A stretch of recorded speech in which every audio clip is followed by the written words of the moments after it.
নমো বিষ্ণুপদে কৃষ্ণপ্রেষ্ঠে ভূতলে শ্রীমতে ভক্তিবেদান্তে স্বামিনে নামিনে নমস্তে সরস্বতী দেবে গৌরবাণী প্রচারিণে নির্বিশেষে শূন্যবাদী দেশে তারিণে। জয় শ্রীল স্বামী পর্বত কি জয়। আজকে এখানটে বলবো শুদ্ধ ভক্তি জ্ঞান ও বৈরাগ্য অপেক্ষাও শ্রেষ্ঠ।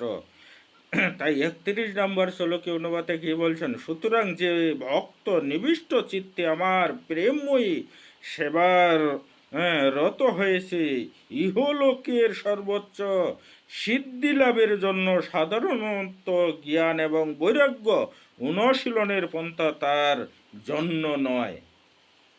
তাৎপর্যে শ্রীল স্বামী পূর্বা সুন্দরভাবে ব্যাখ্যা করেছেন যে ভগবান শ্রীকৃষ্ণের সম্পর্কিত প্রাণ ভক্ত ভগবানের প্রেমময়ী সেবা ছাড়া জ্ঞান বা বৈরাগ্য অনুশীলন করে সিদ্ধি লাভের চেষ্টা করেন না।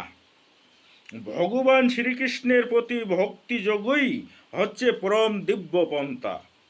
তা কখনোই জ্ঞান এবং বৈরাগ্য অনুশীলন রূপ গণ্য পন্থার উপর নির্ভরশীল নয়।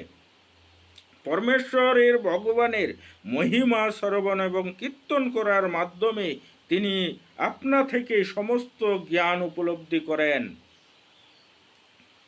তখন ভগবানের প্রতি ভক্তের অনুরাগ বোধিত হয়, আর আপনা থেকেই তিনি নিকৃষ্ট জোড়া প্রকৃতি প্রতি আসক্তি বর্জন করেন। পূর্বে শ্লোকগুলিতে ভগবানের খুব স্পষ্টভাবে ঘোষণা করেছেন যে ভক্তিযোগ ব্যতীত অন্য কোনো পন্থার মাধ্যমে ভক্ত যেন তার দীর্ঘস্থায়ী সমস্যাগুলির সমাধান করতে চেষ্টা না করেন। ঐকান্তিক ভক্ত ভগবানের নিকট তার হৃদয় এবং আত্মাকে সমর্পণ করলেও তার হয়তো কোনো জটিল জোড়া আসক্তি থেকে যেতে পারে, যা ওই ভক্তের সুষ্ঠুরূপে দিব্য জ্ঞান উপলব্ধি পথে বিঘ্ন হতে পারে।